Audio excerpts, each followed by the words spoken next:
శనివారం నాడు తెల్లవారక ముందు తలంటు పోసుకుని నల్ల చీర నల్ల రవిక ధరించి శంకు చక్రములతో కూడిన 7 కొండల స్వామి తిరునామమునకు మట్టి ప్రమదలో 7 రంగులతో కూడిన వత్తిని వెలిగించి శశాస్త్రీయంగా స్వామిని పూజించి కమ్మని నువ్వుల చిమ్మిలి నైవేద్యం పెట్టి నీరాజనముతో వ్రతమును పూర్తి చెయ్యాలి. తిరిగి సాయంత్రం వరకు ఉపవాసం ఉండి స్నానము చేసి పసుపు చీర పసుపు రవిక ధరించి వ్రత విధానము సాగించి స్వామికి ఇష్టమైన చక్కెర లడ్డూలను నివేదనము చేసి నీరాజనమునిది ఒక అతిథిని ఆహ్వానించి భోజనాదులతో సత్కరించి అతిథి భుజించి విడిచిన ఒక మెతుకును అమృతమస్తువని ఆరగించాలి.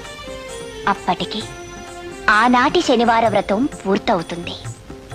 ఈ విధంగా 7 శనివారములు వ్రతమును చేసినచో ఉద్దేశించిన సత్ఫలమును పొందగలరు.